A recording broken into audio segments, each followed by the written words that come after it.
Wayanad തിരുനെല്ലിയിൽ poster പതിച്ച communist ഭീകരരെ തിരിച്ചറിഞ്ഞു. കബനി ദളത്തിലെ CP മൊയ്തീനും സംഘവുമാണ് പോസ്റ്റർ പതിച്ചതെന്ന് സൂചന. പ്രദേശത്ത് രണ്ടാം ദിവസവും പോലീസും തണ്ടർബോൾട്ടും പരിശോധന തുടരുകയാണ്. കണ്ണൂർ അയ്യങ്കുന്നിൽ നവംബറിൽ നടന്ന ഏറ്റുമുട്ടലിൽ കബനി ദളത്തിലെ പ്രവർത്തകയായ കവിത കൊല്ലപ്പെട്ടതായും തിരിച്ചടി ഉണ്ടാകുമെന്നും ചൂണ്ടിക്കാട്ടി വയനാട്ടിലെ തിരുനെല്ലിയിൽ കമ്മ്യൂണിസ്റ്റ് ഭീകരവാദികൾ പോസ്റ്റർ പതിച്ചിരുന്നു. ഈ സംഘത്തെയാണ് നിലവിൽ തിരിച്ചറിഞ്ഞത്.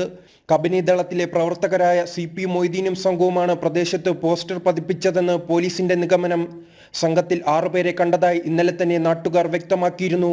ലക്ഷ്മി എന്ന കവിത കൊല്ലപ്പെട്ടതിന് പകരമായി തിരിച്ചടി ഉണ്ടാകുമെന്നായിരുന്നു പോസ്റ്ററിൽ പറയുന്നത്.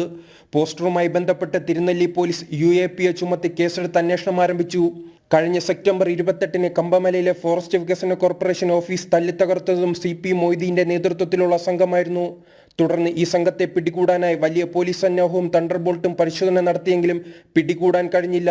അതേസമയം തുടർച്ചയായ രണ്ടാം ദിവസവും പ്രദേശത്ത് കമ്മ്യൂണിസ്റ്റ് ഭീകരവാദികൾക്ക് വേണ്ടിയുള്ള തിരച്ചിൽ തുടരുന്നു. ജനം, വയനാട്.